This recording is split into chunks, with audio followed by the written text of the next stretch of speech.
Hello, hello. Welcome to Rooted Frequency, where we ground down into the beautiful light that is you, one frequency at a time. I'm your host, Tiffany Haney. Welcome to Season 3. Happy 2025. I am so happy to have you join me and be here for a exciting year, people. And if you are listening to this and you were drawn in by the topic, you are definitely in the know about the exciting year ahead. Today we're talking about Lemuria, and I want to talk to starseeds in general. So even if you are attracted to starseeds, Lemuria in general, Atlantis, you feel like you're an Atlantean starseed, there is something here for you, even a little bit of talk of Pleiadian. And I'm sure that many people are sick of hearing about starseeds and wondering why we have to continually talk about them. I'm going to get into that too. So stick around and let's dive into Lemuria. Let's start by talking a bit about Lemuria. Life worked in harmony, everyone was equal, and there was a reverence to Mother Earth, a respect, a honoring of Gaia at all times. Much like a Buddhist mentality, a mosquito was no worse, no better than a light being. Now, this was several millennia ago. There's lots of different talk about if it even existed. And if it did, what happened to it? And where exactly did it reside? It seems to be the most commonly accepted theory that this ancient civilization sank into the Indian Ocean. They referred to themselves as Lemurians. But what are they? And what does everyone mean when they say Lemurian Starseed? Well, we're going to start by looking at the theories of the place itself and how it was lost into the sea. Around the 19th century, biologists discovered that there was similar flora and fauna in southern India, Sri Lanka, and southern Africa. It was Philip L. Scatler who proposed the idea that there once existed a land bridge between southern India and southern Africa, and he believed, and many others, that this was the lost continent of Lemuria. Also called Mu, Lemuria existed where the Pacific and Indian Oceans are now.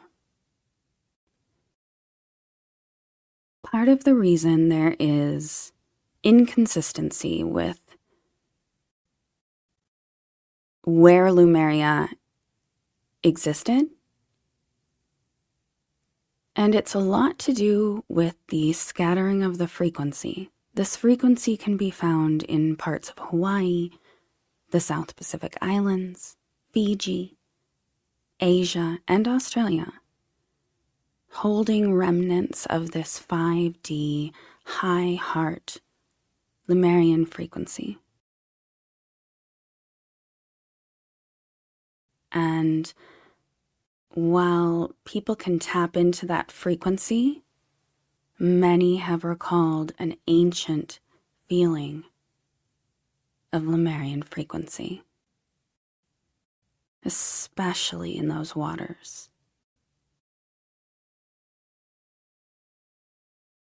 Geography aside, The Lemurians were fifth-dimensional beings, meaning that they vibrated at a higher frequency than we do here on Earth now.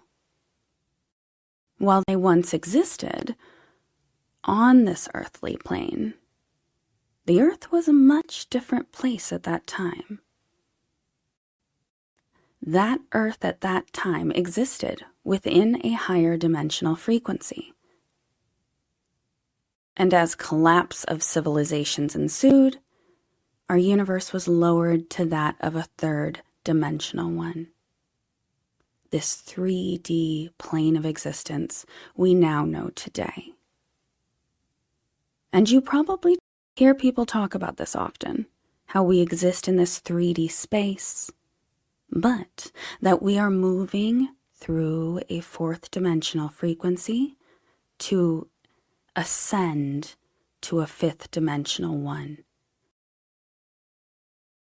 While it can be scary, for many of us it feels like a return to home.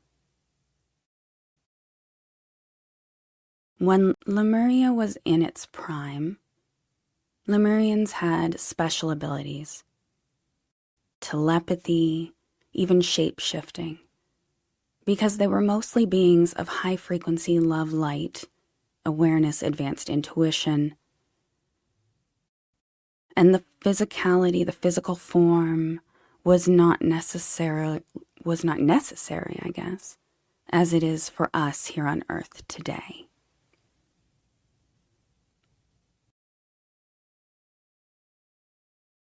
It's as close as you can get to existing in soul form as you can now. Because we are third-dimensional beings and we maintain a natural energy of love and light, but we also have to struggle with the ego, and that inhabits our lower-based emotions: fear, anger, jealousy, greed. And that's why, as humans and as humankind, we find ourselves in this good versus evil dance that we do. So as human consciousness sank from the fifth dimension to the third, Atlantis sank, Lemuria sank. And we're going to talk more about that in a bit. The universe itself has conducted experiment after experiment to see if humans could maintain a human body, have free will, and still stay in that 5D space connected to source, energy, love, and light. But every time the experiment failed.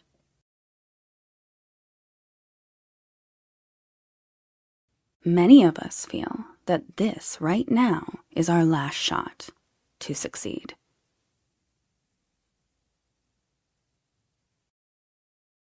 Because we are energy and light and soul beings, just because a continent sank does not mean that Lemurians sank and ended as a whole. There's lots of theories about what happened. Some think that they returned to Pleiades. Some schools of thought actually thinking that Lemurians were originally Pleiadians. I do think there's much truth in that. Pleiadians and Lemurians are very closely interconnected. There's also very strong ties to the Orion star system.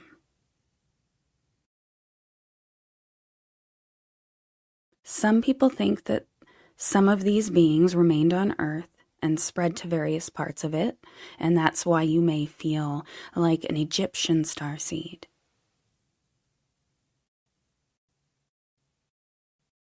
All I know is that if you are listening to this episode and you've made it this far, and it resonates within, there's a very good chance that you are one of these starseed beings who have chosen to remain and help in the advancement of the human race. That's our goal. That's our soul mission.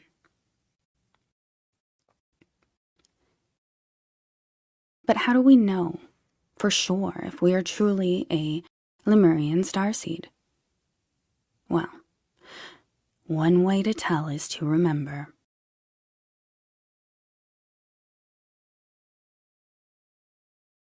Remember what you once knew, and if it truly resonates as truth within your soul, I believe that that gives you your answer. But let's discuss to see if this resonation continues. The beings of Lemuria had special gifts.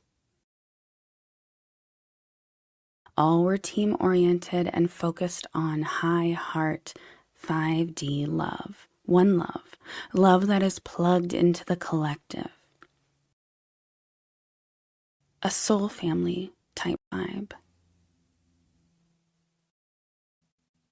You could shape-shift into a whale, a dolphin, a bird, or a dragon. Yes, they did exist at that time.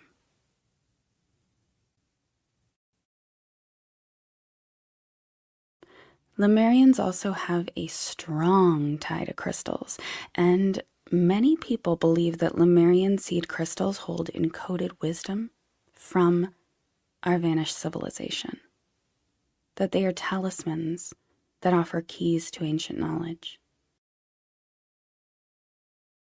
Lemurians were especially gifted. They had an affinity for the elements, earth, air, fire, water, and were allies with the earth. They would often summon elements for healing properties, using transmutation of energy, and they could even shape weather events. I mean, to them, what we would think is magic was just another day being a Lemurian. In today's world, we rely on spoken and written language, but like I said before, we had telepathy and also something a bit more transcendent and healing. Light language.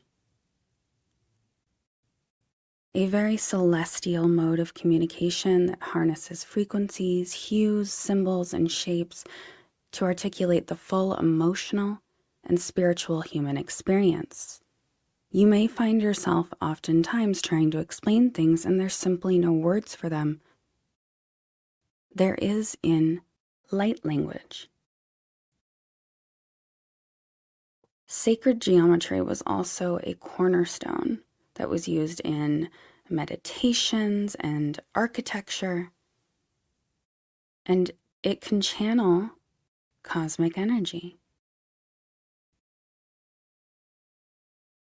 In Lemuria, emotional intelligence was not something that you had to practice. It was not a skill. It was truly their ethos. Lemurians navigated the world from their heart centers, high heart chakra, placing premium value on empathy, kindness, and love. Their grasp of emotions transcended mere feelings, and they could actually plug into the collective emotional undertones and respond as one unit, harmoniously, creating a society that could heal one another emotionally, free of discord, full of compassion. For Lemurians, the dimensions beyond our earthly boundaries were additional landscapes for their spiritual odysseys. Lemurians were not bound to this earthly realm. They could astral project easily. They could journey through various dimensions, going on little spiritual adventures or vacations to understand other galaxies and engage with various celestial beings. There were also portals that could assist in doing this. although Lemurians didn't need them.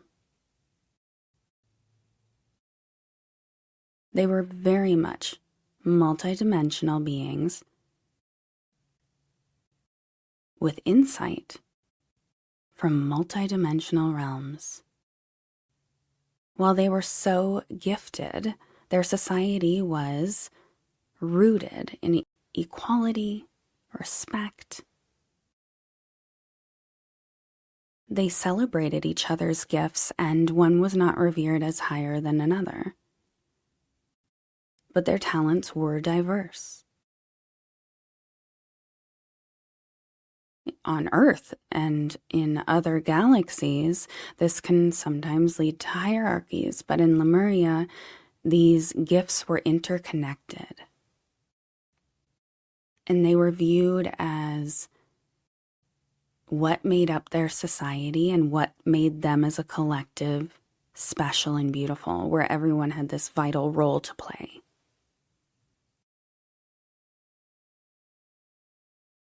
So with such a beautiful society, people often ask, how did it come to be destroyed? Why is it no more?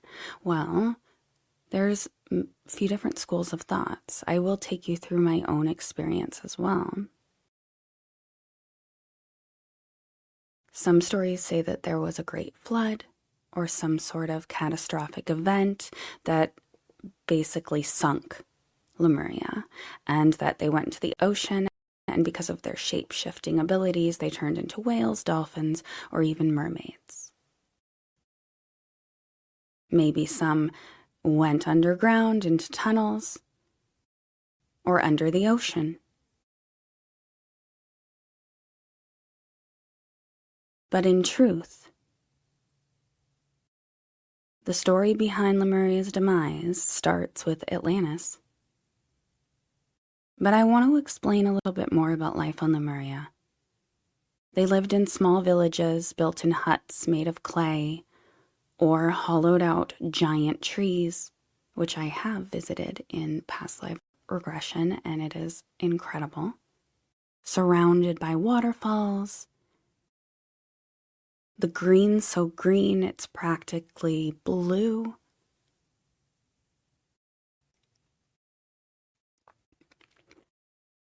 And while that description may not make sense to everyone, if you have seen the vivid colors, you would know what I'm trying to explain. Lemurians would travel the land, and then they had light temples scattered around.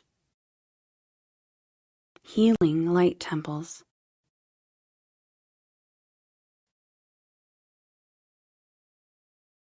These were not simply only in Lemuria. They were scattered all over the world. Many ancient civilizations have understood this, which is why they have built incredible structures to honor these spots. Basically, earth energy nodes or chakras for the earth. People in Lemuria were healers, artists, crafters, crystal experts. And the crystals could power things, but they also would store their memories, their stories. And they were also very advanced mathematicians. There wasn't really such thing as property ownership, so no one was jealous. No one ever wanted for much because everyone had everything. They had photographic memories. They would gather memories through sound sensations and also understood at an intimate level how to access the Akashic records. They were mainly gatherers, but there was some hunting. Population was the perfect amount that the land always provided. Such a balance, such a synergy. Because their physical bodies were very lightly used, they could regenerate it at these light temples.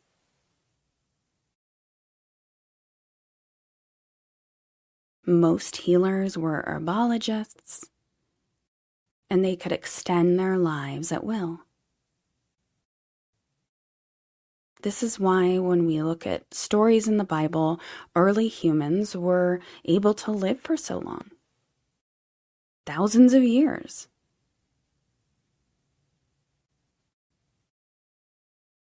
This is also why I chose my words carefully with the population of Lemuria.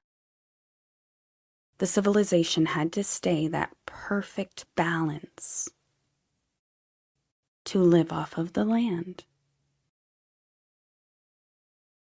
Now let's pivot over to Atlantis, which is talked about and depicted much more commonly than Lemuria, and it was a powerful, almost city. I like to kind of think of Lemuria as more rural and Atlantis as more shiny city, big, tall towers and structures powering off of a crystal grid. But they also used technology that incorporated crystals. And since this episode is specifically about Lemuria, we're not going to talk too much about Atlantis, but essentially in Atlantis there became a lot of greed, the need for power. They started a monetary system that only added to the hierarchy that was there. And basically, Mother Gaia, the earth herself, was so upset by this pursuit of power that she caused such a catastrophic event and flood with all of the hate that was growing, and swallowed Atlantis up. While this went down, many Atlanteans fled to Lemuria to seek refuge. But in the end, Lemuria was destroyed as well. I told you I was going to talk about my own experience, and in my own past life regressions, I did witness and experience that flee. Being someone who lived in Lemuria, and I've met my Starseed family and visited our home inside this giant tree. Many Atlanteans didn't want this giant shift, this big change, and a lot of it isn't Atlantean Starseeds at their core. It was actually these demigod or fallen angels, essentially, that had instilled these ideas into certain Atlanteans. Then there was crossbreeding. You can see that this very closely parallels a lot of biblical stories, and there's a reason for that.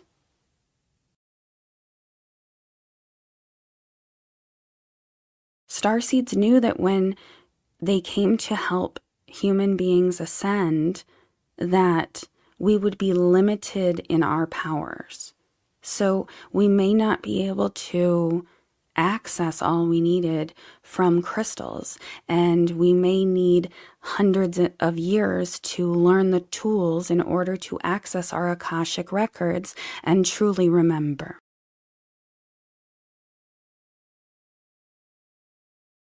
This is why we have an obligation to share this knowledge. For example, me talking about this, all I'm doing is waking this up in you.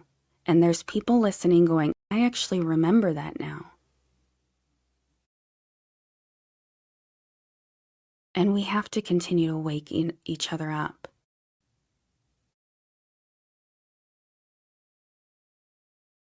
But in my past life regressions, when Atlantis started falling, and this, it wasn't overnight. It took a while. And these people came from Atlantis to seek refuge. Both Atlantean and Lemurian starseeds scattered to other places within the earth as well,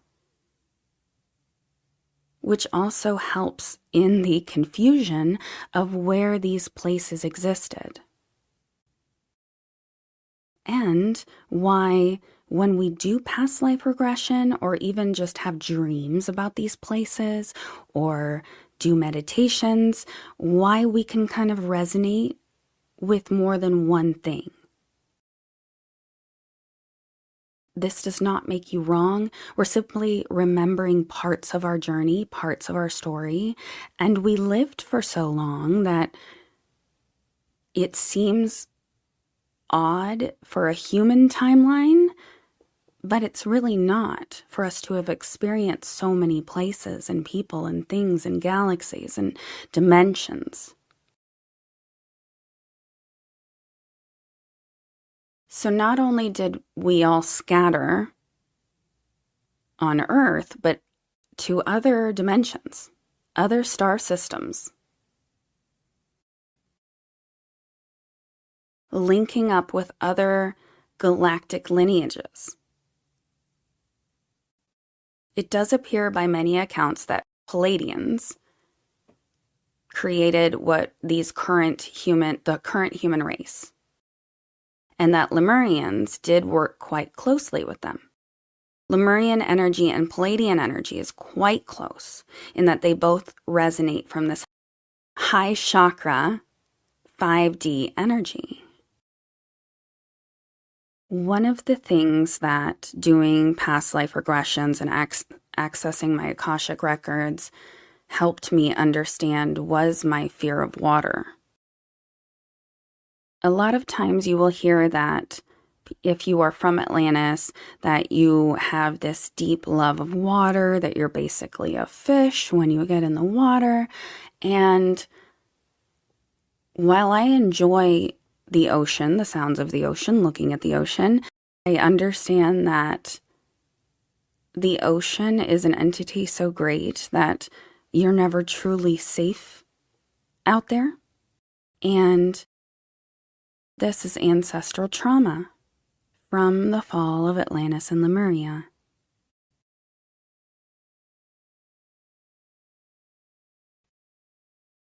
I wanted to mention that because I don't hear many people talk about that side of it.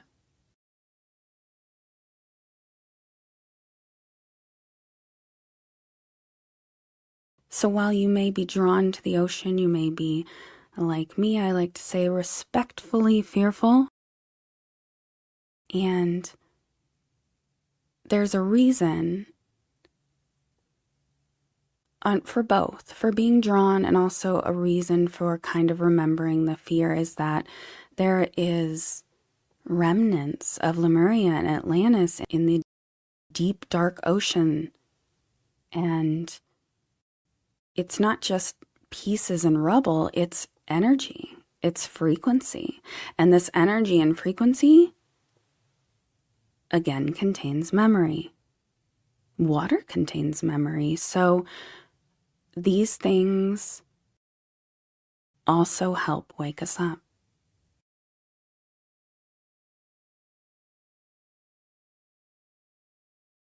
Past the fall,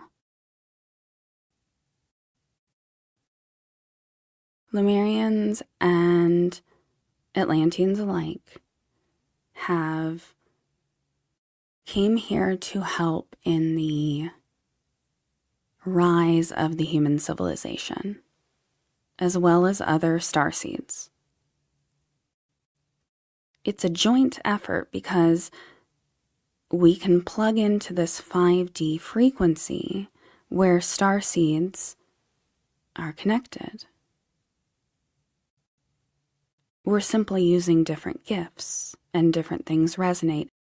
And one is not better than the other, and it doesn't really matter which one you are. What more matters is that we are waking up to our soul's purpose.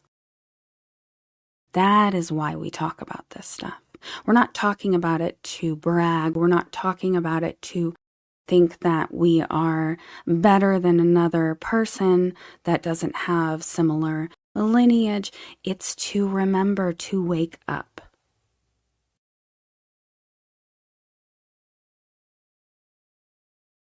A lot of people think that at the end of time, for Lemuria, that they coded wisdom into crystals.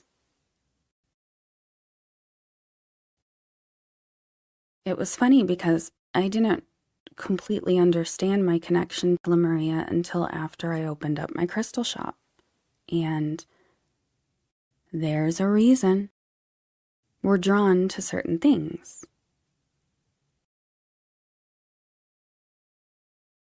If any of these things resonate, you are likely part of this team of starseeds, here to help transition the Earth from 3D to 5D and find this beautiful harmony, this Eden.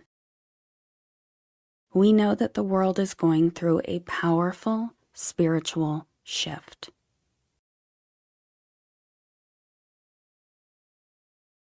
Right now, in the past 60 years or so, more and more starseeds, indigo children are incarnating. Because now is the time. It's a frightening time for many people on this planet because what we knew is disintegrating, all that we knew. Whether you refer to it as your third eye being open, or that you can see through the conspiracy or a theorist, regardless of what terms you put on it, essentially you're seeing what was disintegrate, all that was. But in order to do this, more conflict emerges, more devastation, more death. But the starseeds are here with powerful knowledge that the universe is doing this to get to where we need to get so we can live in this loving society again. That is the reason for the spiritual awakening and these spiritual abilities that are becoming bigger and bigger and bigger. And if you're like many people coming into my shop, your abilities are continuing to grow by the day and maybe even scaring you at times. Because we are ascending. And when we get to 5D, these abilities are unstoppable.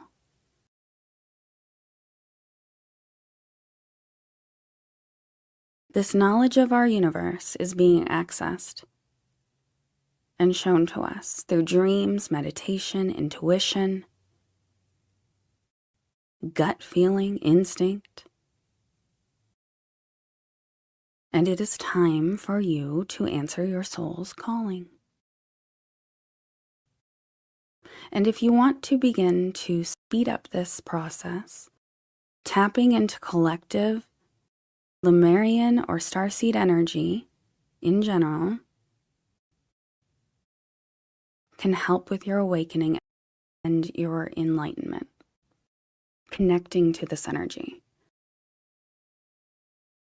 You may experience one-on-one healing moments, but the beauty of Lemurians was that we were a collective. There's a reason why there's this pull, this call to come together. Community. And it's not just Lemurians, it's all starseeds.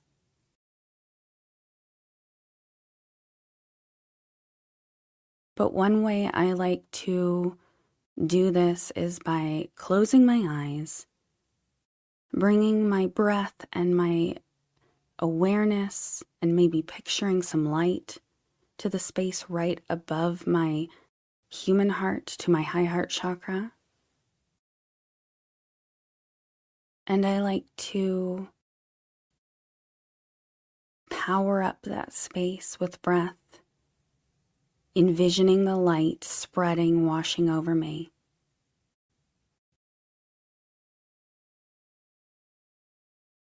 And call the light of Lemuria. Acknowledge that this light is within me. You can even say, I plug into my Lemurian family and access healing light to awaken my starseed family,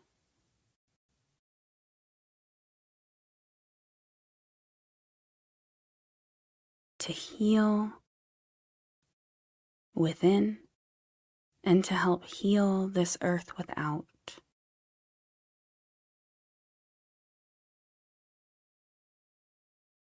If enough of us do this, we will heal one another and plug into one another.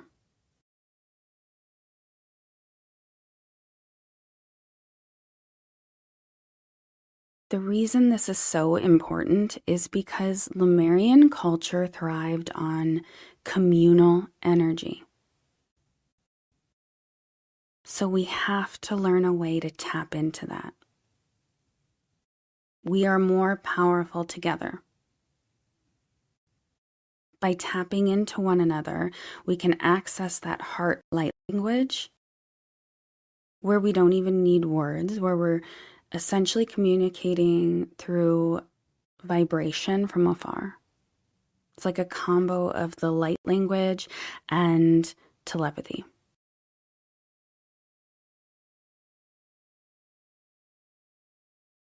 If you have experienced dreams about Lemuria, you are probably being sent divine frequencies to wake up and remember the wisdom.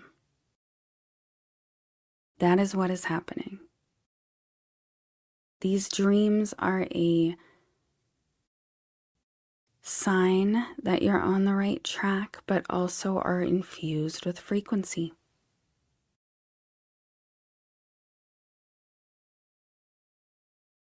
And if you aren't having dreams and you wish to channel that ancient healing,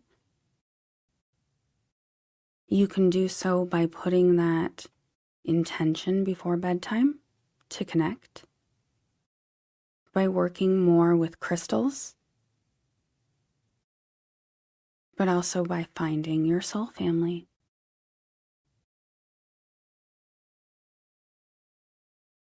Many people like to ask if there is a way to completely foolproof tell if you are a starseed, by looking at your star chart, your astrology, your physical attributes. There's really no one way.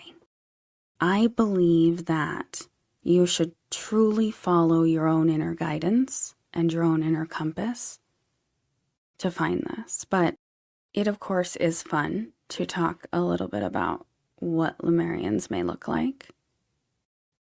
But by no means, if you don't fit these descriptions, think that it means that you are not Lemurian, because if your heart and your soul says you are, you are.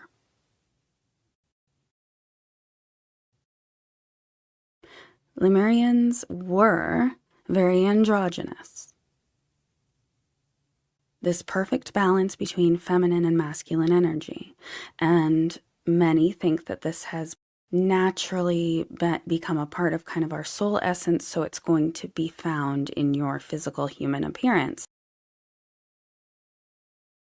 A lot of starseeds are, when you look up the types of their physical attributes here on Earth, a lot of them will be like tall and slender and long necks, and they'll be like, light features. And I have found that with Lemurians, all skin colors are valid, and because we're incarnating as human, we're not incarnating as Lemurian. But you probably do have something that is your little clue. A lot of Lemurians that I've met have square jawlines, Many have a grace to them, are very creative,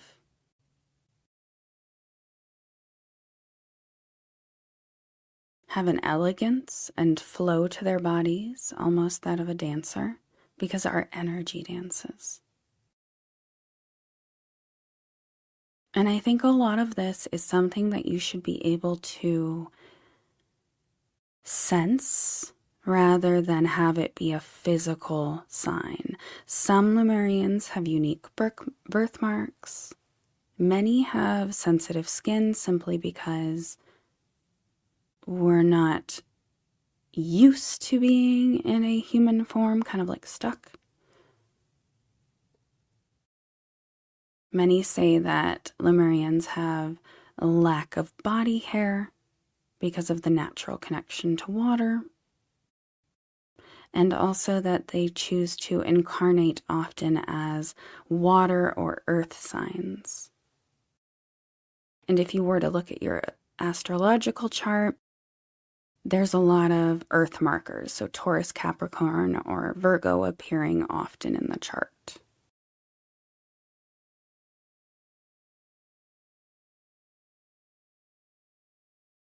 As you know, I own a crystal shop, so I do have to take a moment to just reinforce Lemurians and crystal healing because it was Lemurians who first introduced crystals to the planet.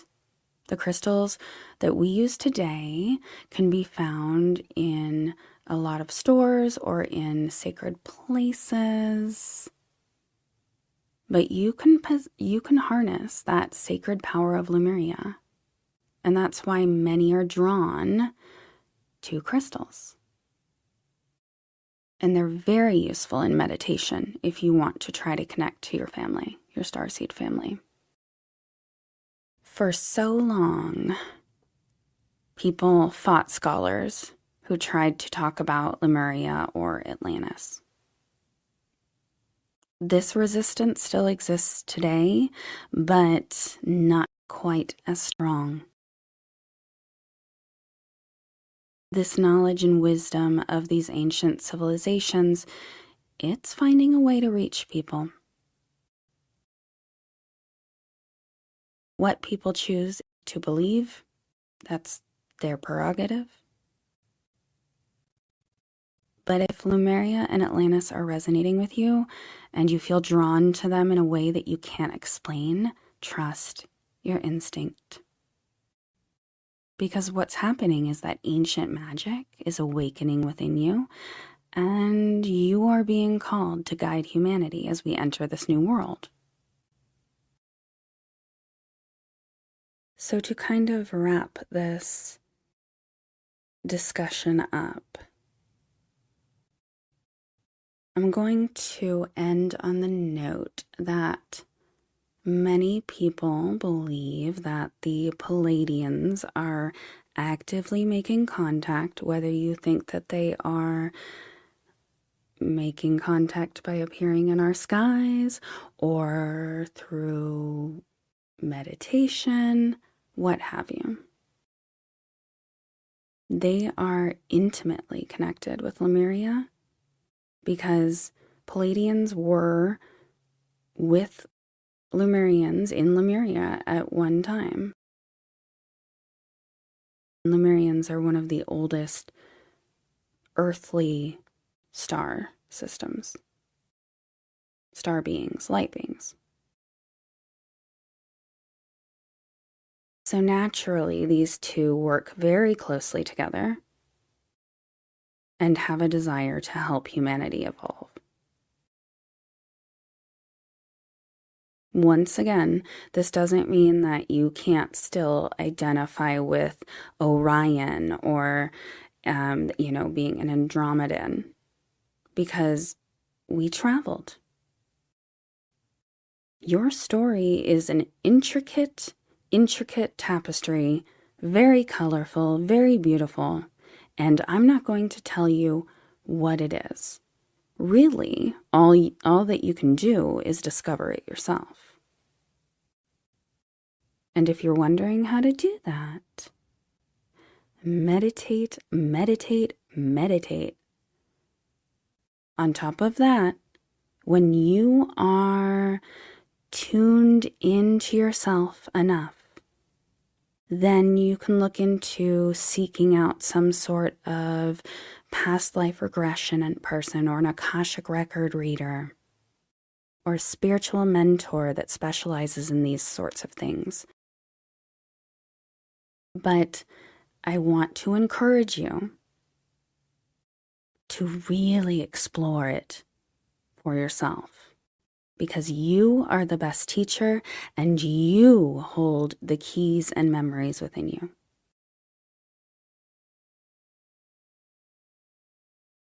"2025 is going to be a very interesting year, and I, for one, cannot wait to continue to uncover more mysteries and wake more people up. So do your part to not be afraid to discuss these things with others, because you might surprise yourself that you spark something. And how beautiful is it that one conversation or one story can wake up another person's soul.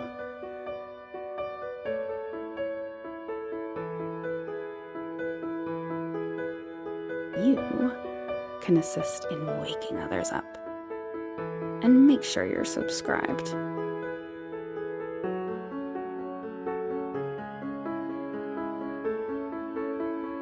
Love, love, love you all. If you want more, take a look at my Patreon.